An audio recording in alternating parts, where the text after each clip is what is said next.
you aren't losing weight because you are out eating your deficit on the weekends, and I'm going to prove it to you with math. Hi, Coach Stef here. Welcome to Tread Talks, where I have to be on the treadmill to get my steps in, so I might as well use it to bring you some education and rant about some things that kind of grind my gears. Now, this one is a common pitfall that I've run into, that my clients run into thousands and thousands of times over.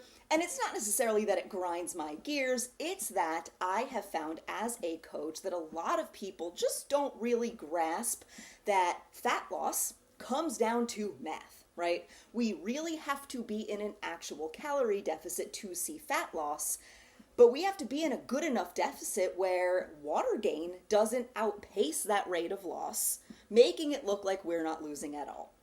So in this example, I'm going to use a client whose maintenance calories are 2,000. Okay, so that is what they would need to eat every day to maintain their weight. So their calorie deficit, 500 calories less than that, would be 1,500. That would get them about 1 pound a week of fat loss. Okay, so maintenance at 2,000. So that's 14,000 calories per week. Their deficit is 10,500 calories per week. So they stick to it Monday through Friday. The weekends come, they eat out twice. That's all it takes. I'm going to prove to you why. The average restaurant meal is 1,000 calories. Average. Could be more, could be less. Lots of times it's a lot more, okay? We're going to say 1,000. For the 1,500 calorie a day client, that's 2/3 of their day. Now that's the food alone, that 1,000 calories. Tack on some bevies, and what do you know? You're at your deficit target, and it's brunch, right?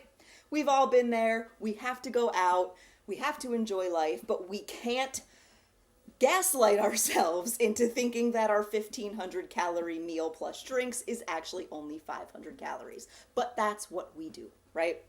So we're going to say this client goes out. They assume that their meal is 500 calories, so they're like, that's okay, you know what, it's fine, it's Saturday, I'll just let it be a maintenance day, right? Because 1,500, plus 2,000 is their maintenance. And you can have a maintenance day and still lose weight.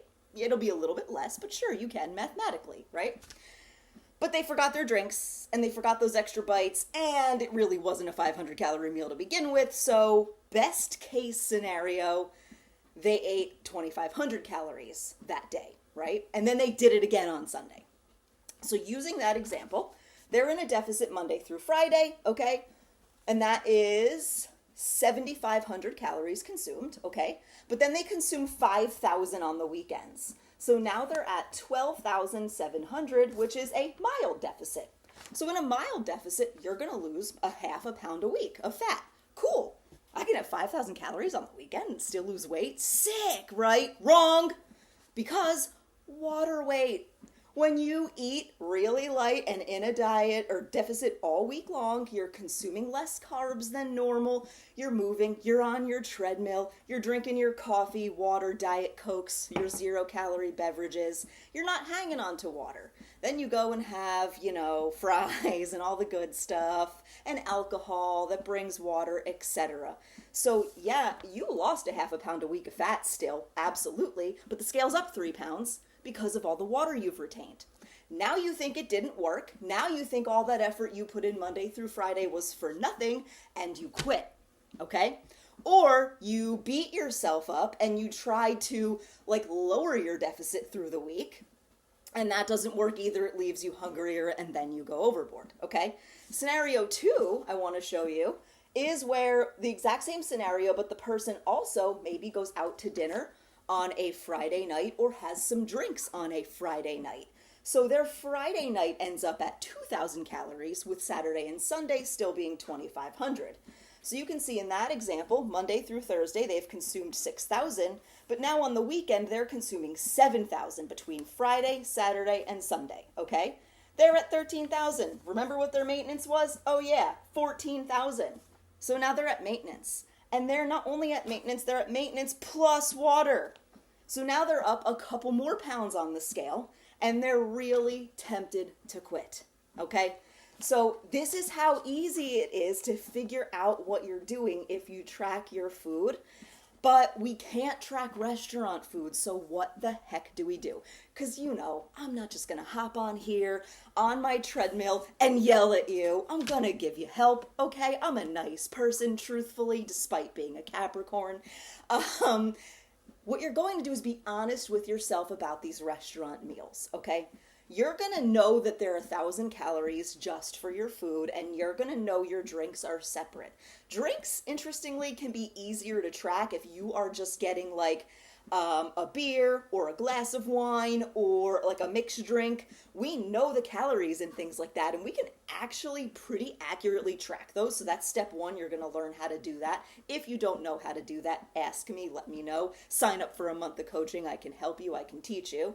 But you're also going to be honest with yourself about that meal. You're going to save 1,000 calories. And if when you look at this, you're like, I don't want to burn a whole 1,000 calories on that, right? I only want it to be 500. Eat half. It's like literally that simple. This is what I do. I order my food, and if I only want to eat half of the thing, I ask for a to-go box right then and there. So they bring the food, they bring the to-go box, I put half of it in, put it off to the side, okay? Then you take it home, and you have that tomorrow, and you don't have to go back out and spend more money and eat again and do this whole thing all over again, right? So yes, just cutting down how often you eat out makes a big difference. But for a lot of us, it's part of our lives. It's part of how we socialize. But what I try to help my clients realize is that going out and letting someone else cook for once is part of the experience. But so is you're being with your friends and your family, and it's not the food, right? The food is there and the food is good, but it doesn't have to be this highly palatable calorie bomb situation just because, well, I'm out, or a YOLO, or whatever we say to ourselves, right? It'll just be a maintenance day. It won't though. It won't though, okay? Unless you're really careful with your choices. And if your goal is to actually lose fat, you have to be careful with your choices. Ideally, a calorie deficit phase shouldn't take forever, right? Take the amount of weight you want to lose, know that it's 1 pound a week, see how long that takes. Then ask yourself, hey, am I okay with doing this to myself every single weekend and only losing a 0.5 pound a week? How long will that take? That's going to double it. Are you okay with that? Maybe, maybe not. And not only is it going to be only a 0.5 pound a week, but there's going to be so many weeks where there's water on the scale and your pants are fitting differently and your measurements are changing, but the weight's staying the same. And I see so many people spin their wheels there. We're like, I haven't lost 1 pound. And actually they have, but they keep tacking on the water every single weekend because the water drops by Thursday and peaks like crazy over the weekend. And it's just this crazy cycle, and it takes so long to see that weight graph go down. So you need to ask yourself, do I really want to do this? How long do I really want this to take? And what am I willing to sacrifice? It has to be a temporary sacrifice. Something's got to go somewhere. If we could all eat at maintenance and lose weight, we would, duh. But we can't because biology says so. These aren't my math facts. This is how our bodies work, right? We have to abide by the laws of thermodynamics, calories in, calories out. And I'll do a whole separate video on the calories outside of the equation because what I'm doing right here, getting my step count up, this is the easiest piece of calorie burn to possibly control. Exercise is amazing, but it's the tiniest chunk of our calorie burn pie. We can't rely on it. You can't out-exercise a surplus. You really can't. So that's it. It's Friday. Ask yourself, what are my plans this weekend? How many times am I eating out? Am I going to lie to myself and tell myself I'm at maintenance or in a deficit? Or am I going to be honest and say, oh, I bet I've been landing in a little bit of a surplus or at least a maintenance day both days? What can I change? And if you don't know what you can change, drop your typical restaurant orders in the comments and I'll give you some ideas. Anyway, that's all. Thanks for coming to my Tread Talk. See you next time.